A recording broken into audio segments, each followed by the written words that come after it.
அறிமுக இயக்குனர் ஹபீன் ஹரிஹரன் அப்படின்றவருடைய இயக்கத்தில் அறிமுக நாயகர் ஆதித்யா மாதவன் மற்றும் நாயகி கௌரி கிஷன் உள்பட பல நட்சத்திரங்களுடைய நடிப்பில் சமீபத்தில் தேட்டரில் விலகி இருக்கக்கூடிய திரைப்படம் தான் அதர்ஸ். இந்த அதர்ஸ் திரைப்படம் எப்படி இருக்கு அப்படின்னு பார்த்தீங்கன்னா, முதல்ல படத்தினுடைய கதை. ஊருக்கு ஒதுக்குப்புறமாக இருக்கக்கூடிய ஒரு சாலையில திட்டமிடப்பட்ட ஒரு கொள்ளை முயற்சியை பண்றதுக்கு ட்ரை பண்றாங்க. எதிர்பாராத விதமாக அந்த முயற்சி கோரமான வேன் விபத்தா முடியுது. வேன்ல இருந்த 4 பேருமே இந்த விபத்துல உயிரிழந்துடுறாங்க. இந்த வழக்கை உதவி ஆணையர் மாதவ், அதாவது படத்தோட ஹீரோவான ஆதித்யா மாதவன் விசாரிக்க தொடங்குறாரு. பிரேத பரிசோதனை அறிக்கையில, அதாவது போஸ்ட்மார்ட்டம் ரிப்போர்ட்ல வேனை ஓட்டி வந்த டிரைவர் அங்க இல்ல அப்படின்னும், இறந்தவங்கள்ல 3 பேர் பார்வையற்ற பெண்கள் அப்படின்னும், அவங்க ஏற்கனவே கொல்லப்பட்டு இருக்காங்க அப்படின்னும், இந்த விபத்தே ஒரு திட்டமிடப்பட்ட சதி செயல் அப்படின்னும் தெரிய வருது. இது ஒரு புறம் இருக்க, செயற்கை கருத்தரிப்பு சிகிச்சை மூலமா குழந்தை பெற முயலக்கூடிய மருத்துவமனைகள்ல சதி நடக்கிறதாகவும் காட்டப்படுது. இந்த 2 சம்பவங்களின் பின்னணியில நடக்கக்கூடிய குற்றம் என்ன அப்படின்றதுக்கு விடை காண்றதுதான் இந்த அதர்ஸ் திரைப்படத்தினுடைய கதை. ஓகே, படத்துல நடிச்சிருக்கக்கூடிய நடிகர்கள் எப்படி நடிச்சிருக்காங்க அப்படின்னு பாத்தீங்கன்னா, போலீஸ்காரராக விசாரணை காட்சிகள்ல உறுதி, மிகை நடிப்பில்லாத பாடி லாங்குவேஜ் அப்படின்னு சொல்லிட்டு தன்னுடைய முதல் படத்துல பாஸ் ஆகுறாரு அறிமுக நடிகரான ஆதித்யா மாதவன். குறைந்த இடத்துல வந்தாலுமே தனக்கான பணியை சிறப்பா செஞ்சு முடிச்சிருக்காங்க நாயகியான கௌரி கிஷன். முக்கியமான கதாபாத்திரத்துல சுமேஷ் மூர் மீமிகை நடிப்பை அள்ளி தெளிச்சிருக்காரு. அவருடைய நடிப்புல அப்படி ஒரு ஓவர் ஆக்டிங் தெரியுது. அவர் தான் அப்படி நடிச்சிருக்காரா, டைரக்டர் அப்படி கேட்டு வாங்கியிருக்காரா அப்படின்றது தெரியல.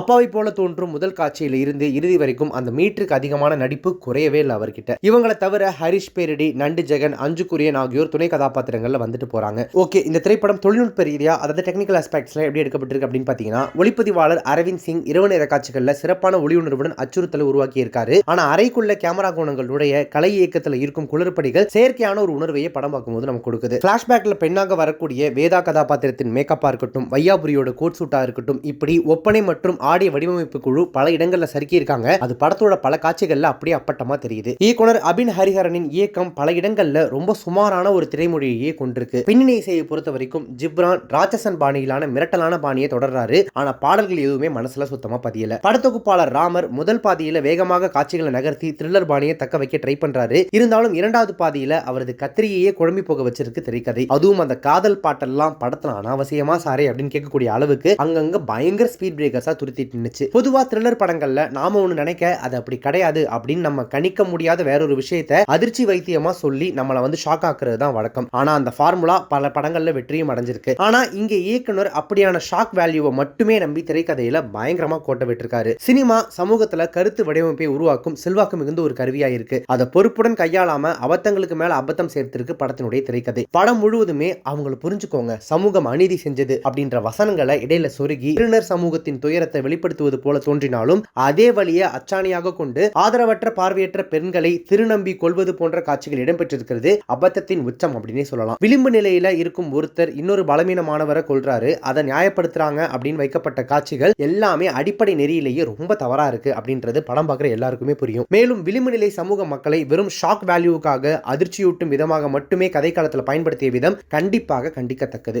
ஒடுக்குமுறையையும் சமூக வன்முறையையும் சந்திக்கும் திருநர் போராட்டத்தை பதிவு பண்ணாம அது குறித்து குற்றவியல் சித்திரம் உருவாக்கும் அணுகுமுறை அவங்க மேல அனுதாபத்தை உருவாக்காம ஆபத்தான பார்வையை உருவாக்கும் அப்படின்றத இயக்குனர் புரிஞ்சுக்கிட்டாரா இல்லையான்றது கடைசி வரைக்கும் நமக்கு புரியல. மேலும் திரைக்கதையில பாலின அடையாளம், கருத்தரிப்பு தொழில்நுட்பம், மருத்துவ செயல்முறைகள் ஆகியவை சுவாரஸ்யத்துக்காக தவறாக மட்டுமே தான் பயன்படுத்தப்பட்டிருக்கு. கருமுட்டைகளை வைத்து இன்டர்செக்ஸ் குழந்தைகளை உருவாக்க சதி செய்வது போல காட்டுறது அறிவியல் மற்றும் சமூக ரீதியாக மிகுந்த தவறான மற்றும் பயமுறுத்தும் செயலாகும். திரையில காட்டப்படக்கூடிய இத்தகைய திரிப்புகள் உண்மையான மருத்துவ செயல்முறைகளின் மேலுள்ள நம்பிக்கையை பாதித்து சதி கோட்பாடுகளுக்கு வழிவகுக்கும் அப்படின்றதுல எந்த சந்தேகமும் இல்ல. சமூகத்தின் உண்மையான பிரச்சனைகள், மருத்துவ அணுகல், கல்வி, சமத்துவம், சட்ட பாதுகாப்பு போன்ற விஷயங்களை கூடுதல் பொறுப்போட கையாள்றது ஒரு படைப்பாளியுடைய கடமை அப்படின்றத டைரக்டர் இந்த படத்துக்கு அப்புறமாவது புரிஞ்சுப்பார் அப்படின்றது நம்மளுடைய நம்பிக்கை. இவை அனைத்தையுமே காத்துல பறக்க விட்டுருக்கிறது தான் இந்த அதர்ஸ் திரைப்படம். மொத்தத்துல இந்த திரைப்படம் எப்படி இருக்கு அப்படின்னு கேட்டீங்கன்னா, மொத்தத்துல அதிர்ச்சி மதிப்பீடுகளுக்காக மட்டுமே அமைக்கப்பட்ட திரைக்கதை, சுமாரான தொழில்நுட்பம் ஆகியவற்றால் உருவாகி இருக்கக்கூடிய இந்த படம் நம் கண்டிப்பை சம்பாதிக்கக்கூடிய ஒரு படைப்பு அப்படின்னு தான் சொல்லணும். படமா எப்படி இருக்கு அப்படின்றதெல்லாம் தாண்டி படத்துல நம்ம கண்டிக்கிறதுக்கு இவ்வளவு விஷயங்கள் இருக்கு.